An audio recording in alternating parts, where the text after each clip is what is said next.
Nahum chapter 1. J Bible. Nahum chapter 1 verse 7. Nahum chapter 1 verse 7. Read begin. The Lord is good, a stronghold in the day of trouble, and He with them that trust in Him. Let's go to the Lord in prayer. Our God, our loving Father in heaven, maraming salamat po sa iyong salita. Lord, pagpalain niyo po ang salita na mahayag. Sweet Holy Spirit, help us, help me as I preach, teach Thy word. Forgive our sin, cleanse our heart. Mabot po, Ama, ang mga spiritual needs dito sa on-site, sa online, sa aming mga loved ones, sa aming mga kaibigan. We pray, Lord, ang bagyong Yuan na manghina, malusaw, Panginoon, at mabasag, Panginoon, para hindi kapinsala sa aming bansang Pilipinas, sa aming mga kababayan at sa mga bahay, sa mga pananim. Lord, tulungan niyo rin nakaraang bagyong Tino, yung mga biktima sa Cebu, sa Negros Island, may dito sa Panay, Lord, at sa Samariti. Tulungan niyo rin, Panginoon, sa sitwasyon nila, Panginoon, lalo naman nasa lanta, Lord, kabagan niyo po.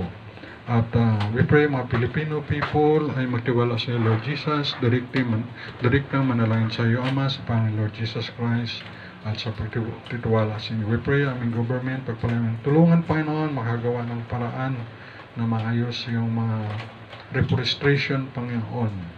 At dito namin malaman, Lord, na walang safe dito sa mundo ito, kundi sa inyo lamang, Lord Jesus, at wala na iba pa.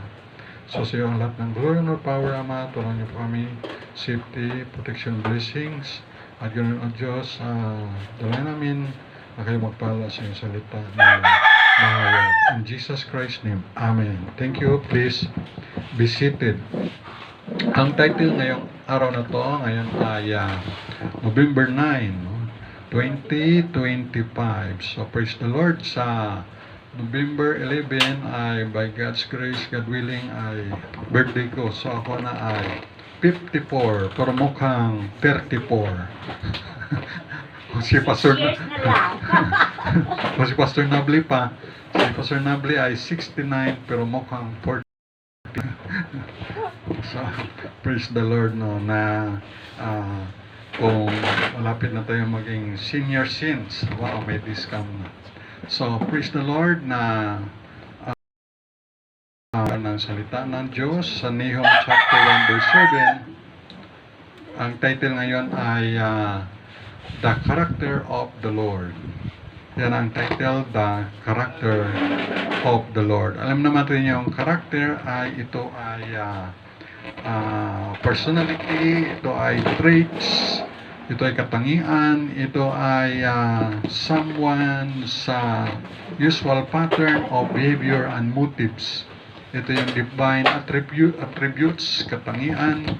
Of course, ang Diyos ay maraming katangian ang Diyos, pero dito sa Nahum chapter 1 verse 7 ay tatlo ang karakter ng Diyos na ating pag-aaralan. So number 1, ang title, The Character of the Lord. Number 1, the Lord is good. Kaya dito sa Nahum chapter 1 verse 7, the Lord is good, a stronghold in the day of trouble, and He knoweth them that trust in Him. Number 1 point, the Lord is good. Ang Diyos ay mabuti. Ang Panginoon ay mabuti. Kaya God is good. Kaya, kita mo yung manok, tilaok, salamat ka ni Heidi. The Lord is good. Ginamit niya si Nay Heidi, bigyan tayo ng manok para may tayong pang-ulam. The Lord is good dito sa verse 3, He is slow to anger. Siya ay mabagal na magalit. Tingnan sa Nahum chapter 1 verse 3, the Lord is slow to anger. So, pag ang tao ay may kasalanan, ay ang mga anak niya, hindi agad ang Diyos na ura-urada ay nagagalit. Di ba yung tao ay galit ka agad, no? Lalo ka sa mga road rage, sa mga traffic. Minsan, nagasuntukan, nagabarilan, namamaril. Dahil sa galit ba sa traffic, ay nagkaroon ng road rage. Pero ang Panginoon ay He is slow to anger sa Nahum chapter 1 verse 3. At isa pa, the Lord is good, ang Panginoon ay mabuti, all should come, gusto niya all should come to repentance. 2 Peter 3:9, gusto ng Panginoon na ang lahat ng tao ay makaabot sa pagsisisi. Ibig sabihin, repentance is a change of mind or change of belief, na kung yung paniwala niya, kung ang sinasamba niya ay si Buddha o si Confucius o si Allah, ay palitan niya yan. O ang kanyang maninuno o ang sinasamba niya ay baka or daga or elepante or emperor or araw or buwan or bituin.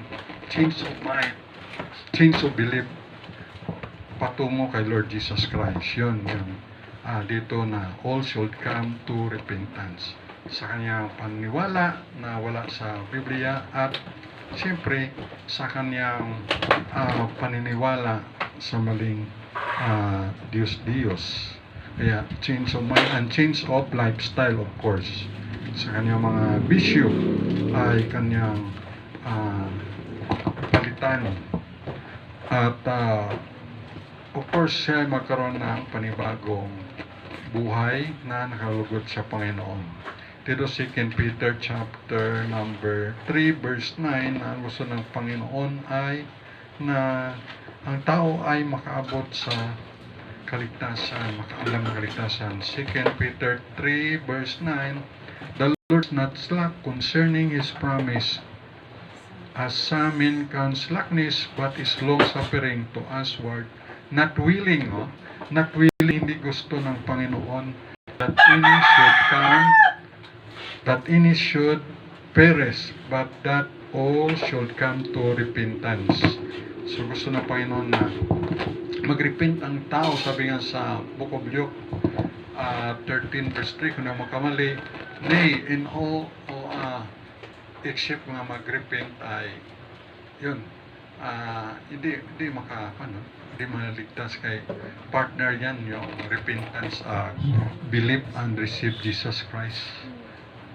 Nay, kung hindi kayo mag-repent, ye shall all likewise be perished. Kaya gusto ng Panginoon na all should come to repentance. Kasi magbago siya ng paniniwala, magbago siya ng belief, magbago siya ng lifestyle, na hindi kalugod sa Panginoon. Yan. So, yun dun. Ang dito sa all come to repentance. So, ang Panginoon ay binibigyan niya yung tao ng chance na maligtas. Kaya mayroong kasabihan sila na ang masamang damo ay matagal daw mamamatay.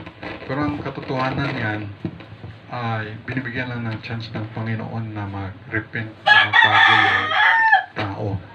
Pero sa katunayan, ang wicked ay namamatay yan, na halimbawa ay hold upper, na-hold up ng bangko, tapos may pulis na nag-aabang sa bangko, nakipagbarilan o patay yung hold upper, so namatay ka agad. So hindi yung masamang damo ay matagal mamatay, hindi naman yan totoo. Usually namamatay nga agad sila dahil nakipagbarilan sa mga authority, sa mga pulis, sa otoridad.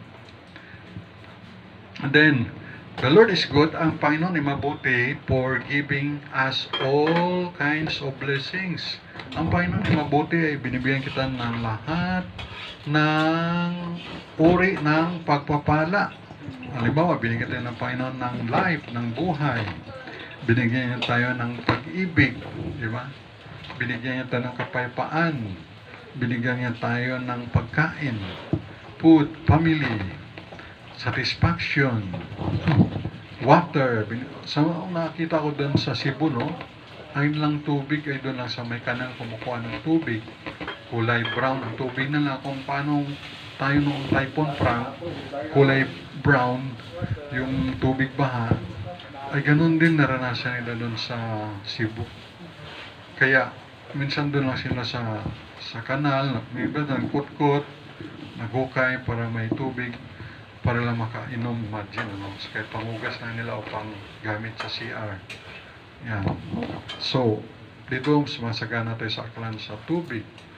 Yung meron yung water district, hindi lang natin iniinom yan. Doon may inom tayo ng Reggian mineral water. Meron din tayong fruits. Meron tayong wisdom, giving us, galing sa Panginoon, education. Binigyan din tayo ng salvation, ng church, ng pastors. Meron tayong Bible, may Bible. Kahit si Ma'am Cherry, binigyan na ako ng malaking Bible, giant Bible. Mabigat lang eh. Mabigat kung mabangay. Siyempre, giant Bible. Si Nayadi, binigyan ako sa birthday ng 2 manok. Kapaya. Yan, tilaok pa nga eh. Reserve ka lang. God willing sa Martes, sa birthday ko, November 11. Kung Pastors Prayer Fellowship dito sa Martes. Yan. Yun ang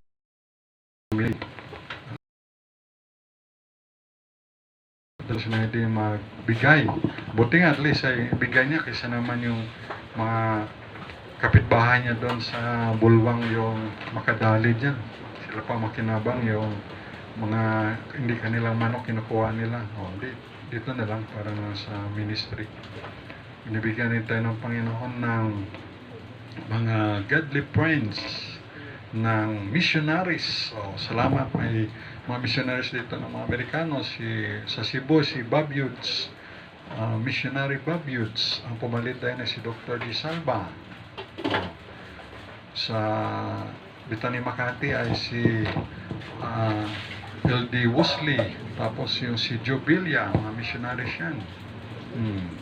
Si Pastor Lloyd Baker, dami pa mga missionary, no? Na si Pastor David Stipe, yung kila Mama Nalin doon sa Mulo, mga missionaries yan, yung mga year, kwan pa yan, mga year, yung iba 1950s, yung iba yung mga 1980s. Kaya nga, salamat sa Panginoon, sa Bethany Makati ay kung ano yan, sa February, 72 years old bilang church, senior citizen na. At salamat sa Panginoon, the Lord, so binigyan tayo ng government authorities. Ang government ay maganda yan, ang gobyerno galing sa Diyos yan. Yung problema sa gobyerno, yung iilan ng katrabaho, yung iba ay na hindi kasi walang takot sa Panginoon, kaya nag-corrupt mga sistema na corrupt. Pero ang government except is good yan, galing yan sa Panginoon. Ang problema, napasukan ng ibang sindikato, kaya sa gobyerno katrabaho yung iba ng kunti lang naman yan, kailang mga matataas ang kanila pwesto, mas marami pa rin yung matino, kailang mga mababa ang pwesto, galing yung mga matitino kaya yung mataas ang pwesto ng tungkulan na naging kwan sa love of money is the root of all evil, ay naging sindikato na sila. Ibig sabihin ay ginagawa nila, kinakorop nila yung pundo ng mga taong bayan. Pero ang government itself is good yan, galing yan sa Panginoon. Government, church, at ang family. Government authorities, binigay sa atin ng Panginoon na. And then yung sunlight, meron tayong electricity. Praise the Lord, merong electricity tayo.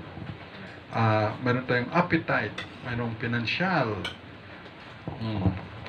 chicken, may mga vegetation, mga gulayan, mga apo.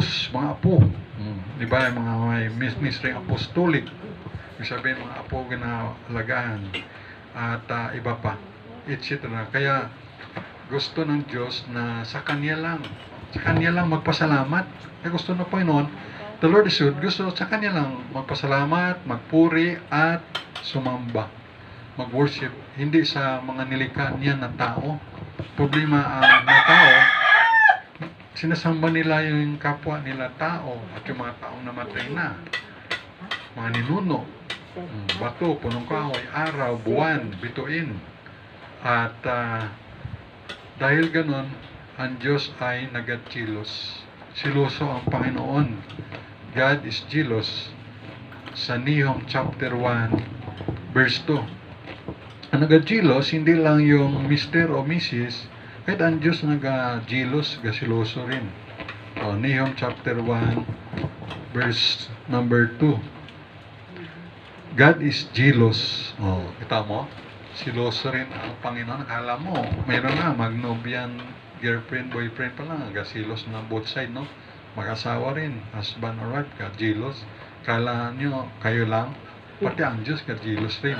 Siyempre, di ba ang Diyos ang nagbigay ng kwan sa atin ng pagkain, ng tubig, ng damit, ng buhay, ng lakas, ng talino, everything, no? So, dapat pasalamatan at purihin yung Diyos na sa langit, diba? Ang problema, imbes doon sa Diyos papasalamat, doon sila nagpasalamat sa mga nilikha, mga ninuno, mga elepante, baka, araw, bituin, buwan, si Confucius, si Buddha, si Muhammad o si Allah, o sino pang mga nilikha lang ng Diyos. Si Pedro, o si Joseph, tao, o si Rizal. Siyempre, kajilos ang Diyos kung yan ang sambahin. Siyempre, ang sambahin mo dapat yung tunay na Diyos, ang Diyos ng Israel, ang Diyos ni Abraham, Isaac, at ni Jacob, yung the great I am. At yan ay si Lord Jesus Christ. Sabihin Jesus, I am that I am. Sa Exodus 3:14, maging sa John 14, verse 6, I am the way, the truth, and the life. No man cometh unto the Father except through me. So yun ang dapat na pasalamatan. Okay? And then number 2, the Lord is strong. The Lord is strong. So ang karakter ng Panginoon, number 1, the character of the Lord, number 1, the Lord is good. Number 2, the Lord is strong. Makita natin dyan sa Nahum chapter 1 verse 7, sabi dito, the Lord is good, a stronghold in the day of trouble. So the Lord is strong. Kaya great in power sa verse 3. Nahum chapter 1 verse 3, sabi dito, the Lord is slow to anger and great in power. Great in power, dakila sa kapangyarihan. The Lord had His way in the whirlwind. Yung Panginoon ay nandun sa kanyang daanan, sa whirlwind, yung sa ipo-ipo o hangin. Word, gatiyog, no? Ikot, whirlwind, no? Ipo-ipo. And in the storm. Okay na Panginoon ay sa storm. And the clouds. And the clouds are the dust. Yung clouds ay dust. Ibig sabihin, alikabok lang ng kanyang mga paa. Strong. Mas strong pa ang Panginoon kaysa any kind of typhoon. Typhoon Yolanda, Typhoon Frank, Typhoon Tino, Typhoon O1 ba yun? O1? U1? O1. Mas strong pa ang Panginoon at kaya na Panginoon yan na paupain. Mark 4:39. Ano sa Mark 4 verse 39?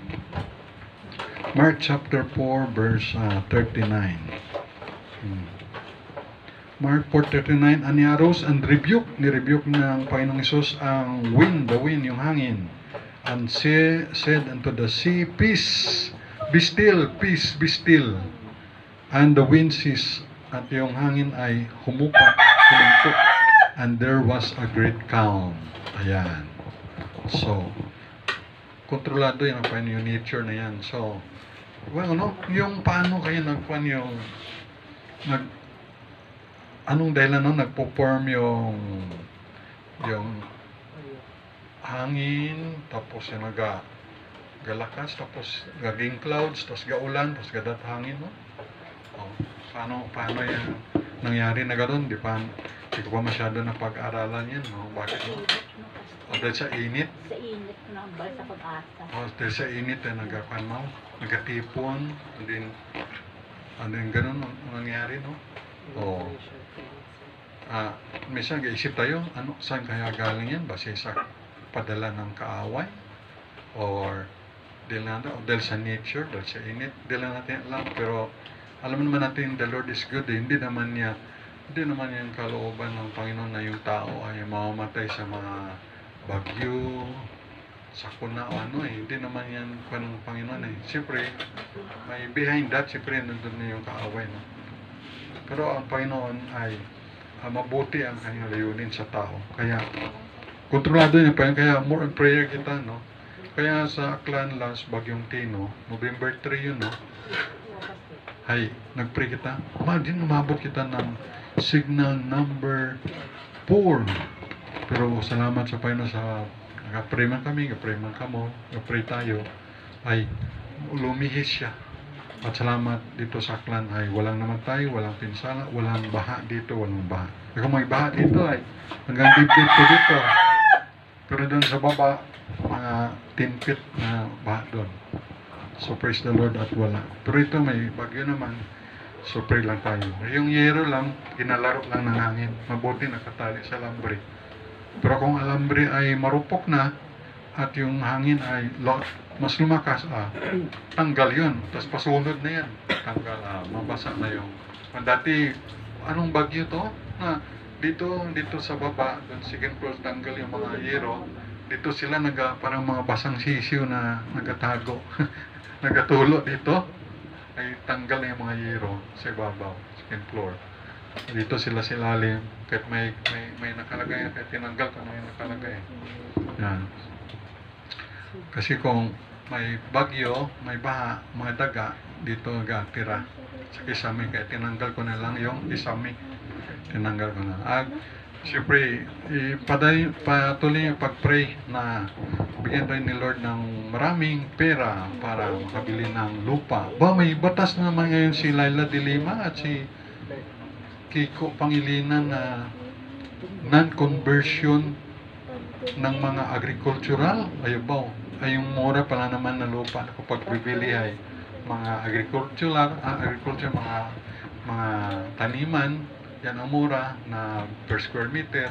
Ay tapos kung non-conversion nga, hindi ka na makabili pala. So mabili mo na lang yung mga residential pero God will provide pa rin. So ipag-pray lang natin. So ipag-pray natin yung kalooban ng Panginoon. Sana mayroon ka lang may mga portion na hindi talaga pwede. Ang problema kasi yung mga daanan ng mga tubig, ng ilog o creek o sapa, mga subdivision o may mga building construction, hinarangan na kasi nila yung mga daluyan ng tubig. Siyempre yung tubig naghanap talaga yan ng mababang lugar doon dadaloy. Yung problema, yung mga kontraktor o may-ari kabila ng lupa, tinambakan nila. So, tuloy imbis pupunta yun sa dagat yung tubig, hindi na. So, imbis uwi na sa dagat, hindi na makauwi kay may harang. So dito naman sa mga bayan na lang, sa mga community doon na lang sila yung tubig. Eh paano hinarangan nila yung mga waterways? So ganoon dapat ang sikasuhan ng gobyerno. I-identify yung mga waterways at yun ang hindi pwede harangan. Ganoon dapat.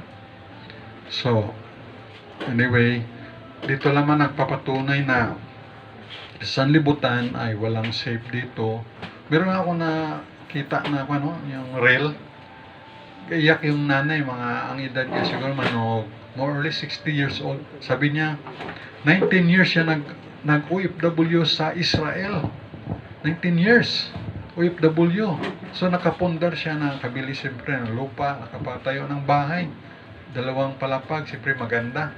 Tapos may sasakyan pa malamang 4 wheels. Pero sabi niya nung nagbagyo sa Cebu, yung bagyong Tino, sabi niya ay nawalang lahat. Sa isang iglap lang. Yung 19 years niya na pinagpagalan, pinagpaguran, trabaho, ay nawala lahat. At kahit nga damit daw, wala sila. Kaya siyempre na-wash out, So, hingi siya ng tulong sa mga politiko. Sabi niya, ito na yung panahon ng kayong mga politiko na tumulong na. Pero sana sila nagatago. So, minsan sila naman ang nakikinabang kay siyempre sila yung politiko, pero hindi naman lahat. So, sila may kapangyarihan, kaya walang pakundangan yung sige putol ng punong kahoy sa bukid. Sierra Madre, or ano dahil sabi na, yung mga nagaputol doon, sige, putol na, malakas tayo doon sa, kung mga may kapit tayo sa mga politiko, sa mga opisyalis, so wala rin kaya dapat ay na mga politiko ay hindi lamang after sa pera dapat sa next generation kapakanan. Kaya itong mga bundok dito sa Panay Islands, Aklan, dapat hindi yan pagpuputulin eh. Kasi yan ang pag dumadaan yung bagyo hangin, nababasag. Siyempre mababasag siya, mahati siya. So gahina na yun yung hangin dahil sa mga bundok. Pero kung wala nang protection, mabuti may bundok pa tayo sa Bukit Tigayon at doon sa Malay, Libakaw, maraming mga bundok. Salamat kung may mga bundok pa sa Samar at sa Leyte. At least pag dumaan doon, mabasag na. Sa Cebu, may bundok rin sa Cebu. Siyempre, dahil sa mga mina, nagmimina, siyempre mga bundok, na nababawasan na tatapyas. Siyempre, yung galing, kita mo doon sa Cebu, yung kanilang pag-plus flood, kulay brown. Ibig sabihin na wala ng mga gahol ng mga punong kahoy sa Cebu sa bukid. Kaya diretso doon. Kaya kung anong naranasan natin na Typhoon Frank, ganun din. Pareho gid sa atin noong 2008, sa kanila man 2025 after 17 years. So naranasan nila. So una-una tayo. So mabuti may mga reforestation na rin dito sa Aklan. Kaya siguro kampante na sila. Ang ganda ng mga bahay nila, no? Mga parang yung kay Manny Villar na mga housing na dalawang palapag. Pero yung dalawang palapag nila halos abot na yung second floor. Yung iba nga doon na sa bubong nakatira. Doon na nag-antay ng rescue. Wala mang mag-rescue dahil siyempre yung mga taga-rescue, kailangan rin nila na yung i-rescue pamilya nila. Kaya kung mapagawa talaga ng bahay ngayon, dapat flat yung yung bubong. Kasi kung mapagawa sila ng bahay, tapos ang bahay nila matarik yung ay hindi sila maka-standby doon. Ay siyempre mahulog sila, mangangalay sila sa paghawak, diba? Siyempre, pero mayroong bubong doon na medyo flat, yun okay yun. So dapat ang bubong talaga, hindi yung pero sa may tambak, nakita ko na may bahay doon katabi ni Engineer Naiga, no? May bahay doon matarik, no? Oo. Hirap na, hindi ka doon maka-refute. So ganun, so dapat kung kayo mga people, paggawa kayo ng bahay, dapat yung rooftop flat, tapos yung yero, nakatago, may quadrangle, may parang box para tago yung yero para. Kaya yung mga bahay dito sa Aklan na after Typhoon Frank, nagbago na ng design or Yolanda. Yung mga bubong na hindi na open, kundi nakatago na yung mga bubong. Naka-box na. Siyempre hollow block yan Hindi yung box na karton box style ba? So ganun. Kaya at least may idea na yung mga next generation. So ito ay tuloy-tuloy na itong mangyayari. Maliban na lang magtanim na ng punong kahoy. Pero ilang years pa yun bago tumubo, di ba? Abutin pa ng 10 taon yan bago lumaki ang mga puno. So, kaya identify dapat kahit tayo kung maghanap pa ng lupa para sa church, kung hindi pa dumating si Lord Jesus para bilhin lupa, dapat malayo lang talaga sa ilog. Malayo sa ilog. Siyempre ilog yan hindi mo yan mapipigilan yung daluyan talaga ng tubig yan. Malayo sa ilog, malayo sa dagat. Pero minsan isipin mo kung sa dagat yan, kung doon sa Washington medyo hindi masyado ginabahan, no? Pero yung dagat naman sa ibang lugar delikado, no?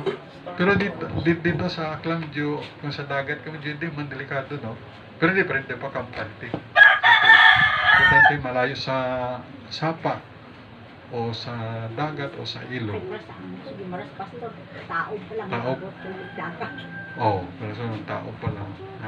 So, may ito say ay dito sa sanlibutan, huwag tayong mag-isip ay dito na lang tayo titira forever, hindi. Kaya nga naisip ko minsan yung mga pinapaguran ng mga OFW, no, ng 19 years sa isang iglap na wala ng lahat. Sabihin, yung mga material things, meron nung dating PBA player taga Cebu, si Junior, JR, Kinyahan.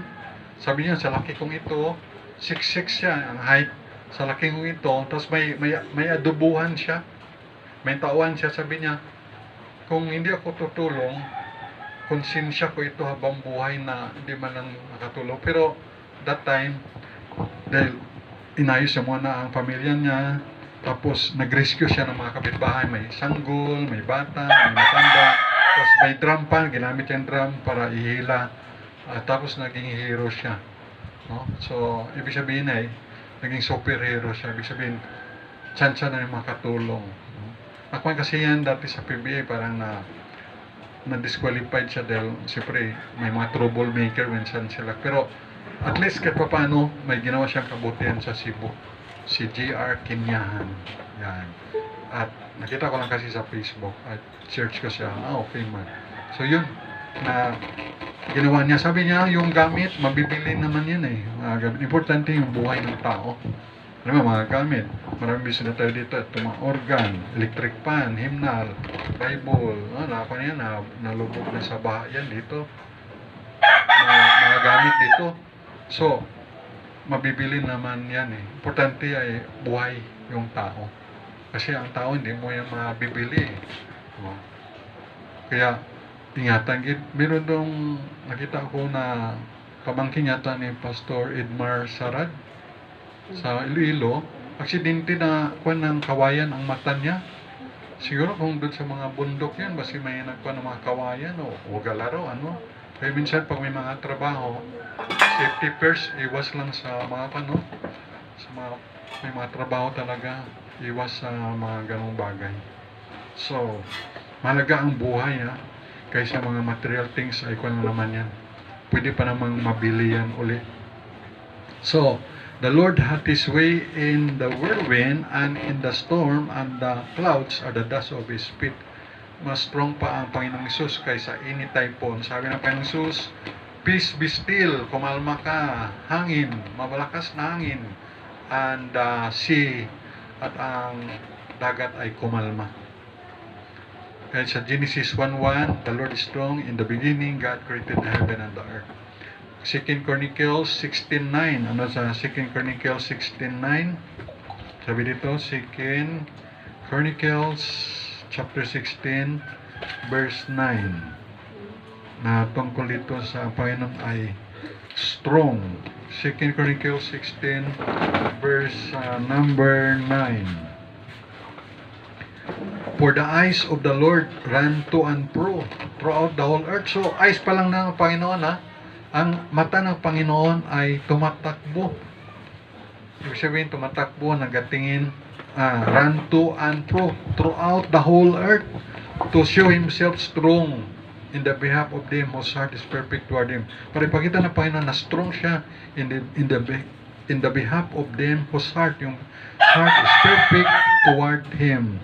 Herein thou hast done foolishly, therefore from henceforth thou shalt have wars. So makita no, na mata pa lang Panginoon ay strong na. Maging sa encouragement dito sa 2 Chronicles 25:8, ito may encouragement dito sa Israelites na maging strong kayo mga Israelites. So parang sa atin rin, maging strong tayo para sa Panginoon. But if thou wilt go, do it. Be strong for the battle. God shall make thee fall before me. For God hath power to help. Ang Panginoon may kapangyarihang tumulong and to cast down. At sabi pa ng Psalmist sa Psalm 61 verse 3. Ito ang sabi ng Psalmist sa 61 verse 3. So malamang ito ay si David. Iba kasing sumulat dito ay sila Asaph, sila Moses. Pero sabi ng Psalm, sabi ni David ito, Psalm 61 verse 3, for thou hast been a shelter for me and a strong tower from the enemy. Strong tower ang Panginoon. Strong refuge. Strong Lord. Psalms 89 verse 8. Strong Lord. Kaya minsan, ginagamit nila sa alak ng strong drink. Pero, ang Panginoon yung strong na tunay. Yung strong drink na yan, pag nalasing, disgrasya sa mga motor. Di ba? Kahit hindi nga nakainom. disgrasya. Mas pa kung wala sa katinuan. Pero ang Panginoon yung strong. Psalms 89 verse 8, O Lord, God of hosts, who is a strong Lord, like unto thee, or to thy faithfulness round about thee, strong Lord. Strong tower sa Proverbs Proverbs 18 verse 10. Strong tower ang Panginoon, Proverbs 18 verse number 10. Sabi po dito sa Proverbs 18 verse 10, the name of the Lord is a strong tower. Yung pangalan ng Panginoon ay matibay na muog, strong tower. Kung may mga tower na globe, smart, sun, ito, tower ng Panginoon. The name, ang pangalan ng Panginoon is a strong tower. The righteous run it into it. Yung mga matuwid, tatakbo doon and is safe. Safe tayo sa Panginoon. The character of the Lord, ang mga katangian ng Panginoon, characteristic ng Panginoon. Number 1, the Lord is good. Number 2, the Lord is strong. And the last, number 3, the Lord is omniscient. The Lord is omniscient. Kaya sa verse 7, Nahum 1:7, the Lord is good, a stronghold in the day of trouble, and He knoweth them that trust in Him. And He knoweth them, alam niya. He know it. Kaya ang Panginoon ay all-knowing, omniscient. The Lord is omniscient. Yan ang number 3. The Lord is omniscient. He know it. Katulad ni Lord Jesus, all-knowing siya. Dito sa John chapter 2 verse 23. John chapter 2 verse 23. John chapter 2 verse 23. Now, when He was in Jerusalem at the Passover in the feast day, many believed in His name. Marami naniwala sa pangalan ni Jesus Christ when they saw the miracles which He did. Sa verse 24, but, yan ang difference. Jesus did not commit Himself unto them, pero hindi nagtiwala si Jesus sa mga tao doon sa Israel. Ito ay mga Parisiyo, Sadduceo, scribes. Hindi siya nagtiwala doon. Bakit? Because He knew all men. Dahil alam na ng Panginoong Isus ang lahat ng mga tao. And He needed not that any should testify of man. For He knew what was in man. Dahil alam na ng Panginoon kung ano ang meron sa tao. So, all-powerful. So, ang karakter ng Panginoon nilang siya omniscient, kasi rin ay omnipotent. Ibig sabihin, all-powerful. Salita lang ng Diyos, di ba? At nilikha sila. Sabi ng Diyos, di ba? Magkaroon ng langit, lupa, nagkaroon, dagat, isda, mga hayop, mga tanim, mga puno, kahoy na nagbubunga. Di ba? Sinabi lang ng Diyos, di ba? Yan ang power ng Panginoon. Pero tao, hindi na sinabi na magkaroon ng tao. Hindi, no? Special kaya tayong mga tao, special sa Panginoon. Talagang hinubog niya sa kanyang mga kamay. Hinulma niya galing sa lupa, alikabok, alabok. Kaya dapat hindi tayo mayabang, no? Top notcher ka man sa board exam, number 1 ka, mapakumbaba.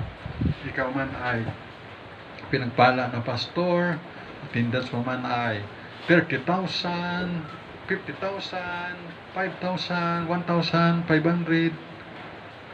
100, 20, 10, the same pa rin ang attitude natin, no, sa Panginoon. Sabihan ng iba, maganda pa nga yung nabasa ko yung maganda pa nga yung simbahan ay small church, local church lang, yung konti lang kasi makuha mo pa, matuturoan mo pa sila. Di ba? Yan yung tunay, no? Pag mayroong activity sa church, halimbawa may outing, may mga event, ang daming attendance, no? Pero kung mga prayer meeting or mga ordinary Sunday, kunti nag-attend, no? Mga ganon. Pero kung mga concert ni Elias, ito may preaching ni Elias, Joyce Buntogon niya, pero konti ga-attend. Pero pag sa plaza, ang concert ni Elias, concert ni ganito, hindi ko nakilala mga banda na yan hindi ko nakilala. Hindi ako interested masyado kasi sa mga kanila. Mas interested ako sa mga salita ng Diyos, sa mga pastor. Natuwa ako sa doon kay Pastor Bugs Bugtong, di pumunta siya sa ano, sakay sa aeroplano, tapos naglanding na sa arrival sa Auckland, no, sa New Zealand.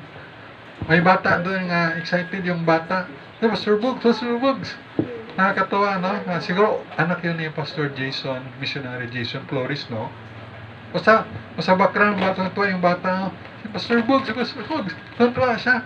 Kaysa naman nga, matuwa ka, uy, NBA player, ay si LeBron James, ay si Stephen Curry, o si Leslie Musa, o sinong presidente man dyan, no?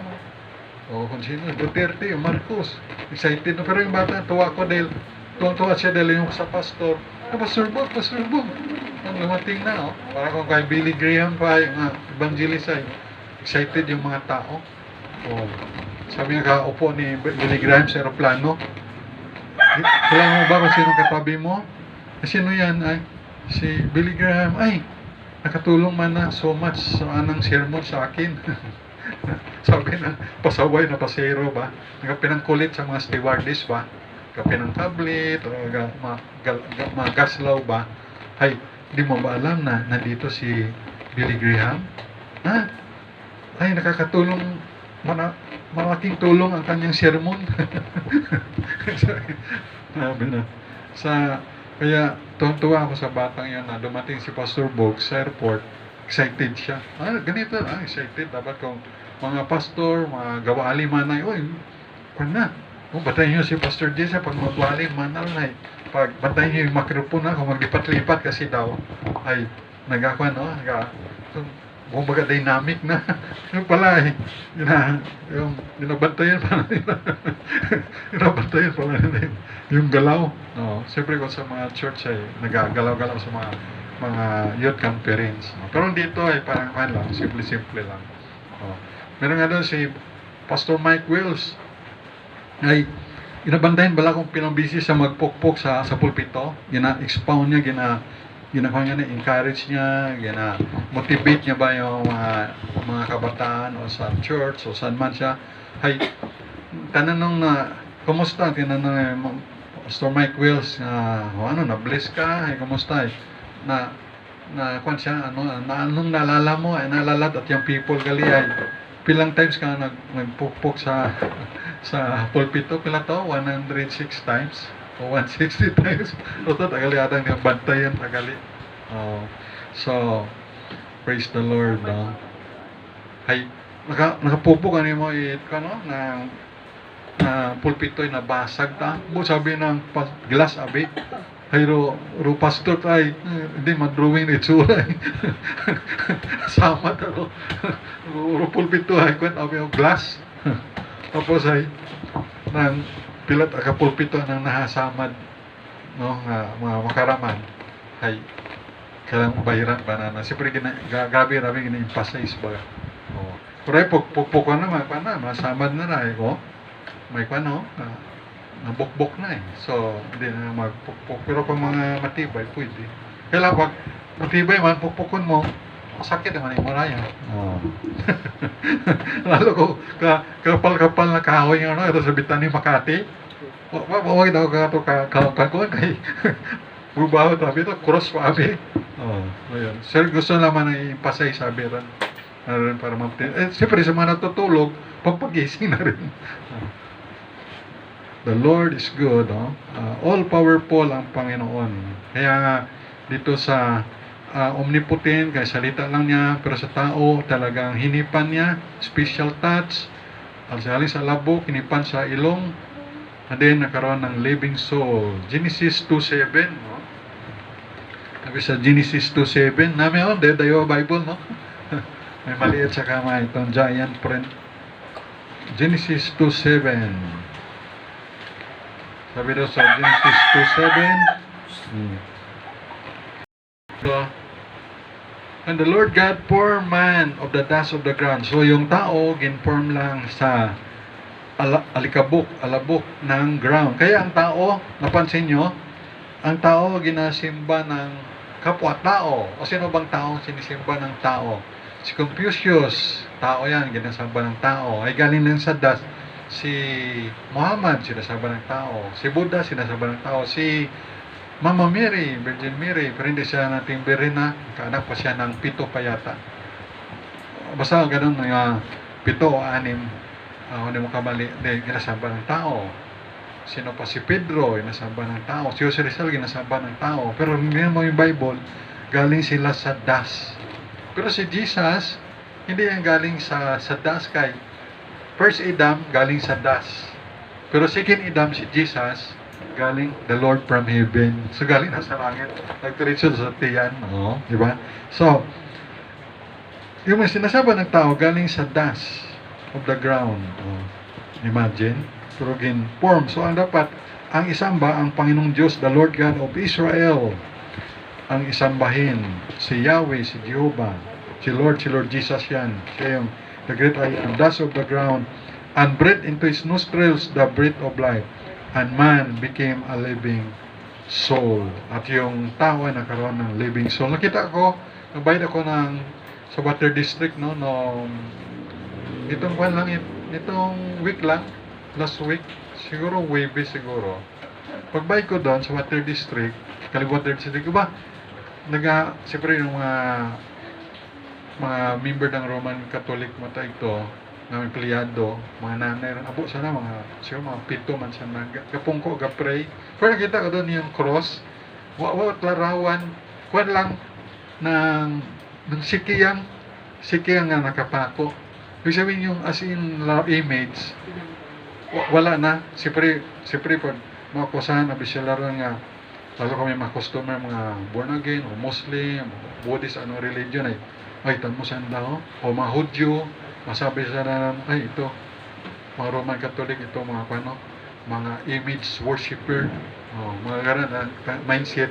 Pero, first time nakita, wala nang larawan, kung lang sikil at talaga nakapako, as in, paa lang, pero walang image. Ginbago, bisipin, nakarealize man ako siguro ng pamunuan ng RC na ginabatikos tayo, dahil kasimba tayo sa mga larawan, image, Diyos-Diyosan, idol worship, o yun.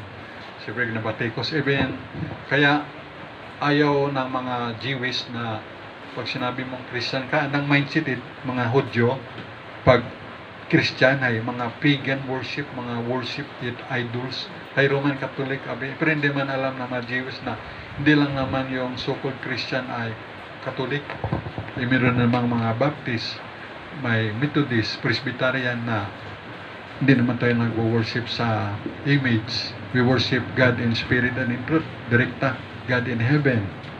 So ganun sa person nakita na alis amat-amat, nakarealize man sila. Even yung bagong Pope na salvation kay Jesus Christ lang, kay Mary, yung walang part si Mary. At least ay amat-amat na may bahagya lang ba, pero hindi man totally pa nga ibang turo, ginaturo nga wala na kasi sa Bible. Pero tayo ay Bible-based tayo. Ato pinag-aralan dito. So dito, an all-present, omnipresent, yan ang karakter ng Panginoon. Sa Psalms 139 verse 8, na sabi ng psalmist dito, ni David sa Psalms 139 verse 8, Psalms 139 verse 8, na kung saan pumunta si David, nandun ang Panginoon. Siyempre yung presence ng Panginoon. Psalms 139 verse number 8. If I ascend up into heaven, pag pupunta ko sa langit, thou art there, dyan ka, Lord. If I make my bed in hell, kung aking higaan ay dalhin ko sa impyerno, behold, thou art there, doon ka rin naman, Panginoon, sa hell.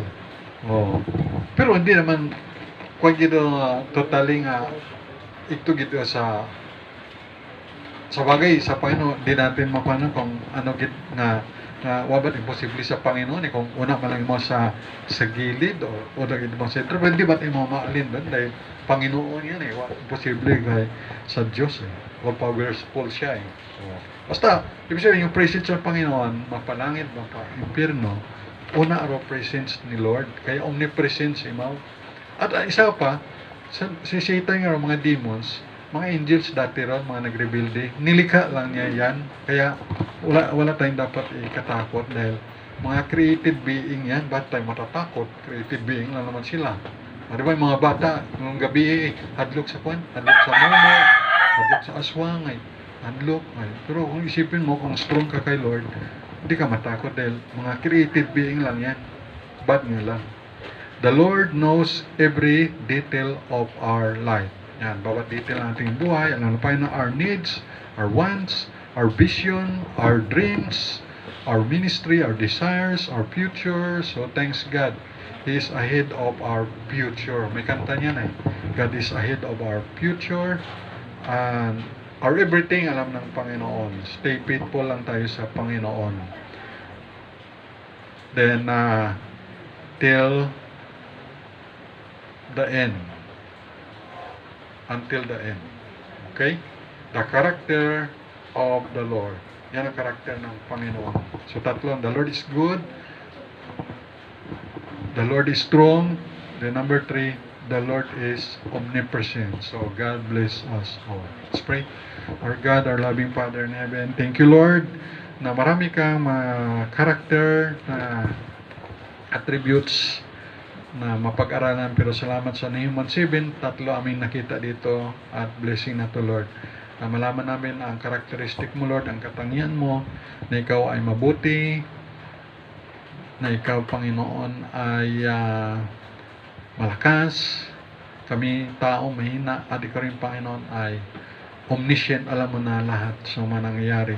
After this typhoon U1 naman, alam mo Panginoon mangyari, at may darating na naman na mga bagyo, sakuna, lindol, everything alam mo ng Panginoon. So kami lang, magtiwala lang sa inyong Panginoon at siguraduhin namin na aming sarili at ang pamilya ay safe, na naglingkod sa inyo, ang mga material things, mga kotse, mga nakita namin ang mga magandang bahay, magandang sasakyan, ay parang wala lang na binili, may utang pa, pero sa isang saglit nawala na sa wala. So hindi kami Panginoon focus gate sa mga material things dito sa lupa, kundi sa inyo Panginoon. Kung may mga material things man kami Lord, salamat, pero gamitin namin for your glory sa ministries, paglilingkod sa inyo.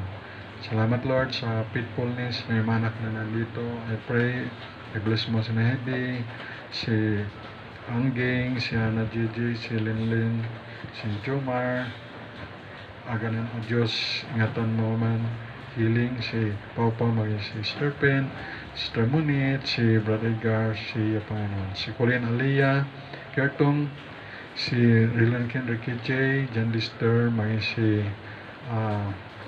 ang Panginoon, si Crystal Caitlin.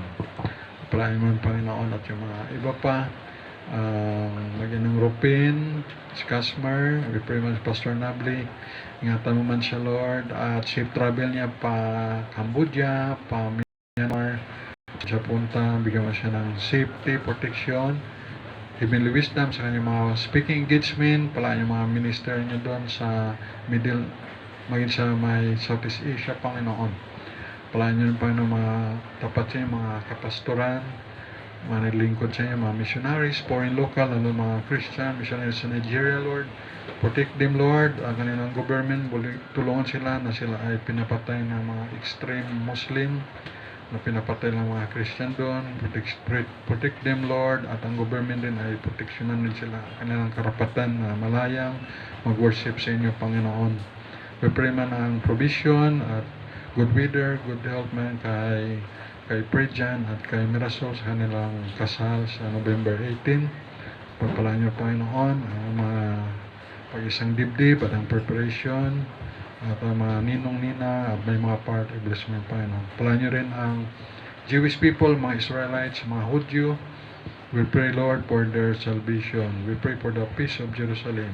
I-bless them Lord at salvation ng mga Jewish people na makilala sila at tanggapin nila by faith si Lord Jesus as their Lord and Savior. Mag-repent and receive Jesus Christ as their Savior ng mga Hudyo, at pati na yung mga Muslim, Islam, Buddhist, mga Hindu, atheists, sila rin Panginoon ay repent of their sins and believe by faith, receive, accept Jesus Christ their Lord and Savior. Even ang mga Aklanon, mga nakatira sa Aklan, dito sa Kalibo, bisan sa Pilipinas, Lord, sa buong mundo, mga sobra 8 billion na mga tao. Pala yung mga pastor, evangelist, mission, pala yung Pastor Chaganman, Pastor Buboy Aguilar, Pastor Oliver Kaagoy, Pastor Bugs, Ma'am Perla, ingatan sila doon sa Auckland, doon sa New Zealand, maging Missionary Jason Flores, Missionary Noah Mendoza, bigyan ng wisdom,